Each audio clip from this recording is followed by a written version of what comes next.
तो hi friends, Bhavani classes में आपका स्वागत है। तो आप देखिए, आज संडे है, तो आज हम राजस्थान जीके के आर्ट एंड कल्चर के कुछ क्वेश्चन आंसर करते हैं। देखिए, इम्पोर्टेंट क्वेश्चन है, तो ध्यान से देखते रहिए।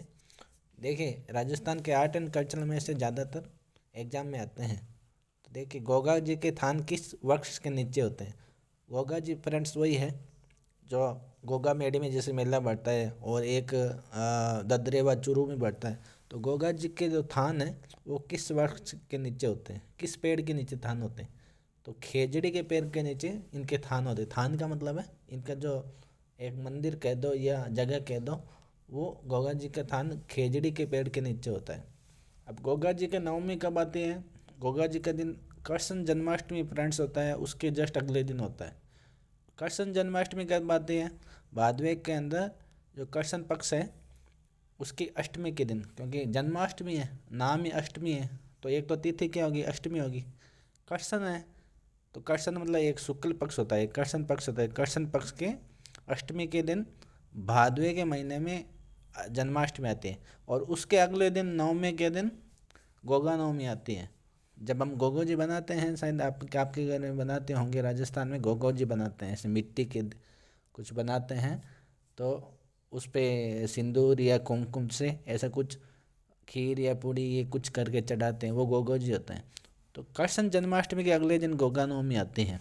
तो ये भी ध्यान रखें, गोगा नवमी भादवे के कृष्ण पक्ष की अष्टमी को आते हैं। कई जन नवमी को आते हैं गोगा नवमी। कई जन ऐसा करते हैं शुक्ल पक्ष की नवमी को भी मनाते हैं भादवे के अंदर। तो कुछ लोग अष्टमी को मनाते हैं, कुछ नवमी को मनाते हैं। तो ये भी एक क्वेश्चन है कि गोगा नवमी कब आती है, ये भी ध्यान रखिए। तो ऊँटों के देवता के रूप में कौन से लोक देवता है? फ्रेंड्स, पाबू जी हैं। अब मेरे को तो ये ऐसा याद रहता है फ्रेंड्स कि पाबू जी ऊँटों के लोक देवता के रूप में कैसा है कि हम एक घर में रहते थे 2008-10 में। तो वहाँ पे पाबू चौक था बीकानेर के अंदर, तो पाबू जी की चौक थी। तो इस तरह मैं तो याद रख लेता हूँ कि वो ऊँटों के देवता थे। वहाँ पे मंदिर भी था उस चौक के अंदर उनका, बाबू जी का। तो ऊँटों के लोक देवता के रूप में बाबू जी हैं। आप जहाँ पे रहते हो सकता है वहाँ पे बाबू जी लोक देवता फेमस हो, तो इस तरह आप याद रख सकते हो, या कोई दूसरा तरीका भी हो सकता है। लेकिन वो ऊँटों के देवता कौन है? बाबू जी है। मतलब ऊँटों की कोई बीमारी और हो जाती है तो बाबू जी को धोखा जाता है राजस्थान के अंदर। चार हाथ के देवता के रूप में कौन विख्यात है? तो चार हाथ के देवता कौन है? वीर कल्ला जी। अब ये भी याद रखने का अलग अलग सभी के तरीका है, आप कौन से तरीके से याद रख सकते हो। अब कल्ला जी, हमारे क्या है कि बीकानेर के पहले कल्ला जी थे, बीडी कल्ला साहब, वो कल्ला जी थे। वो हमारे यहाँ से जो एमएलए थे, बीडी कल्ला साहब। तो बीडी कल्ला साहब के थ्रू मैं ये याद रख सकता हूँ कि चार हाथों के देवता कौन है? वीर कल्ला जी। मैं इस तरह याद रखता हूँ, जोड़ के देखने का ये तरीका है। इसके अलावा आप किस तरह याद रख सकते हो, वो आप अपने तरीके से आप किस तरीके से याद कर सकते हो, वो आप सोचिए किस तरीके से याद हो सकता है। जीके याद करने का एक तरीका ये भी है कि उसको बार बार पढ़िए। तो बार बार पढ़ोगे ना, जैसे आज पढ़ा, उसके बाद कल और कुछ पढ़ा, लेकिन 7 दिन के बाद में उसको वापस रिवीजन किया, तो ये बार बार पढ़ने का तरीका भी है, ये भी अच्छा है। या किसी से कनेक्ट आप कर सकते हो। तो ये चार हाथ के देवता है, वीर कल्ला जी है। भूमि के देवता के रूप में कौन विख्यात है? भूमिया जी। अब भूमिया जी को कई जन देखते हैं ना भूमि के देवता, तो भूमिया जी हैं भूमि के देवता। लोक देवता रामदेव जी के गुरु कौन थे? ये इंपॉर्टेंट है, क्योंकि ज़्यादातर रामदेव जी के गुरु को तो नहीं जानते। रामदेव जी रामदेवरा में एकमात्र ऐसा मेला है, वो सभी संप्रदायों का, वहाँ पे हिंदू भी आते हैं, मुस्लिम भी आते हैं, पंजाबी भी आते हैं, मतलब सिख भी आते हैं, ईसाई भी आते हैं, सभी आते हैं लोक देवता रामदेव जी के। और इनके गुरु कौन थे? बालीनाथ जी। एक आपने मल्लीनाथ जी नाम सुना होगा, मल्लीनाथ जी। मल्लीनाथ जी तो नाकोड़ा से संबंधित हैं, जो भी बाड़मेर के हैं। तो रामदेव जी के गुरु बालीनाथ जी थे। तंवर वंशी राज अजमल और मैणादेवी के पुत्र थे, ये तो सबको ही पता है। लेकिन रामदेव जी का जन्म फ्रेंड्स कहाँ हुआ था? उड्डू कश्मीर सिव तहसील में, बाड़मेर जिले में। तो रामदेव जी का जन्म रामदेवराम नहीं हुआ था। रामदेवरा तो पड़ता है अलग तहसील, अलग ज़िले के अंदर, लेकिन इनका बाड़मेर में सिव तहसील में इनका उंडू काश्मीर गांव में हुआ था। और सिव तहसील कौन सी है? वही है सिव तहसील। जिसमें अभी एक एमएलए साहब बहुत फेमस है, मैं नाम भूल गया क्या है, लेकिन वो राजपूत एमएलए हैं। पहले जोधपुर जो छात्र संघ चुनाव है वो जीते हुए हैं, और निर्दलीय लड़े थे अभी एमएलए, तो एमएलए बने, निर्दलीय एमएलए बन गए। तो बहुत फेमस है, अभी भी शिव तहसील से आते हैं वो। तो नाम मेरे को अभी याद नहीं आ रहा है, कभी बहुत बार इनका नाम चलता है।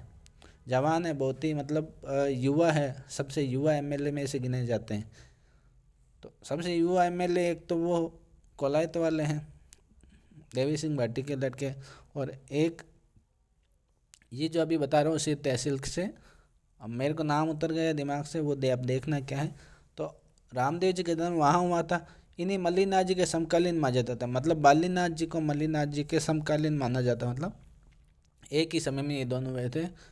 आपकी रामदेव जी गुरु की बात चल रही, बालीनाथ जी कांवड़िया आपके पंथ की स्थापना रामदेव जी द्वारा की गई थी। ये सभी चीज़ें ध्यान रखना रामदेव जी के बारे में। रामदेव जी के ज़्यादातर जो भक्त होते हैं वो मेघवाल जाति के होते हैं, ये ध्यान रखना। मेघवाल जाति से रामदेव जी संबंधित है, ये भी ध्यान रखना। सामाजिक सुधार के लिए जम्मा जागरण अभियान किस लोक देवता के द्वारा चलाया गया। मतलब ये छठा क्वेश्चन है कि समाज सुधार के लिए जमा जागरण जो होता है वो रामदेव जी के द्वारा चलाया गया। जमा जागरण में रात को जागरण करते हैं, आपको पता ही है। अब ये भादवे के समय में ये जागरण चलते ही रहते हैं। तो ये जागरण सामाजिक सुधार के लिए था। पहले क्या था कि ये छुआछूत ये चीज़ें ज़्यादा थी, तो उसके कारण रामदेव जी ने ये चीज़ें चलाई थी कि जागरण होगा तो सभी जन आएंगे, भजन करेंगे। तो इस तरह इन्होंने सभी संप्रदायों को, सभी धर्मों को साथ में लेने की कोशिश की थी रामदेव जी ने। इसके अलावा सातवें क्वेश्चन है कि चारण जाति किस देवी को अपनी कुल देवी मानते हैं। देखो, चारण जाति करणी माता को अपनी कुल देवी मानते हैं। करणी माता का मंदिर मेन कहाँ है? करणी माता का मंदिर है बीकानेर में, जहाँ मेरा जन्म स्थान है बीकानेर, वहाँ करणी माता का मंदिर है। मतलब बीकानेर ज़िले के अंदर है, देशनोक के अंदर है। देशनोक गाँव है पास में, 30 किलोमीटर, आधे घंटे का रास्ता है। तो वहाँ पे करणी माता जी का मंदिर है बहुत बड़ा। चूहों की देवी भी मानी जाती है, तो चूहे चूहे हैं वहाँ पे। तो चारण जाति में जो भी जन्म लेता है ना फ्रेंड्स, वो वहाँ के करणी माता के मंदिर में जो चूहे होते हैं वो काबा कहलाते हैं। वो काबा जो भी मरेगा, मतलब चूहा जो भी मरेगा वहाँ की, तो वो चारण जाति में जन्म लेगा। और चारण जाति वाला जो भी मरेगा इंसान, वो चूहा बनेगा। ये एक सर्किल, मतलब एक नियम ही बना हुआ है। तो चारण जाति कुल देवी माने जाते हैं करणी माता जी।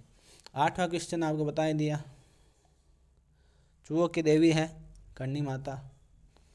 9वां है किस लोक देवी का वाहन गधा व पुजारी कुम्हार है।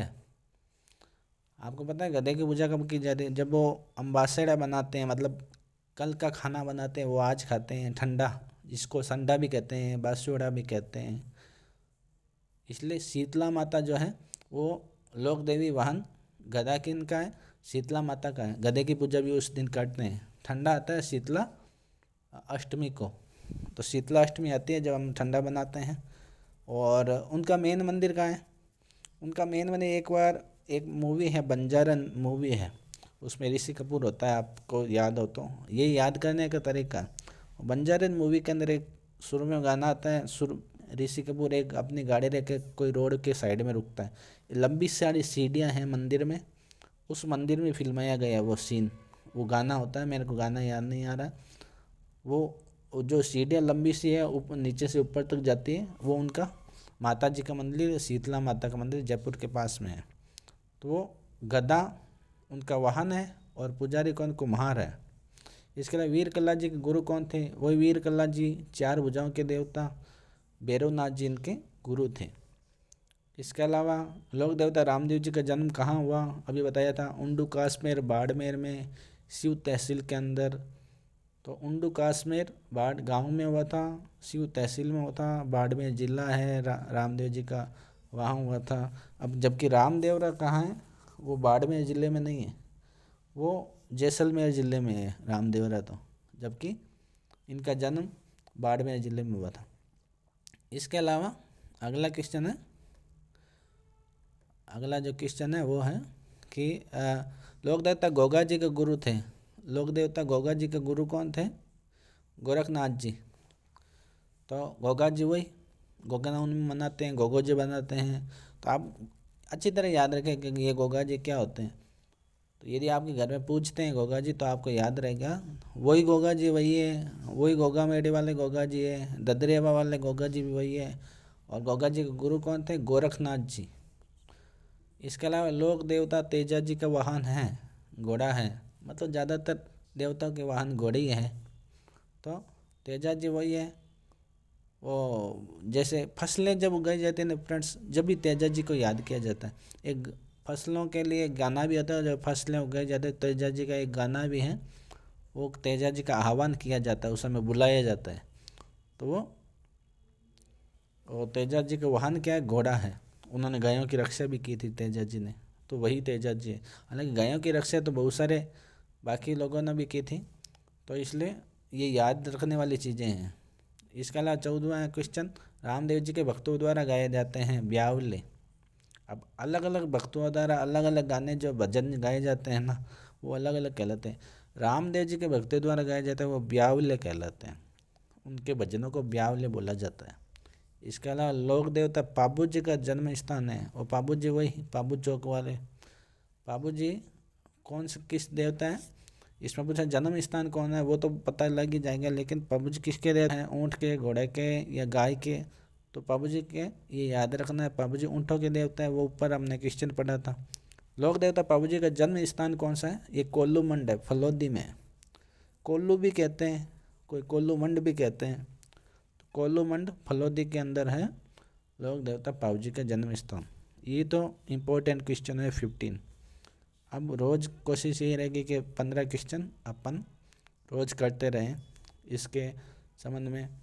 तो ये आप इम्पोर्टेंट क्वेश्चन हैं, जो नॉर्मली क्वेश्चन पूछे जाते हैं वही हैं। तो इस तरह कोशिश यही रहेगी कि रोज़ किया जाए, तो बार बार अपने तरीके से याद कीजिए आप। Thank you.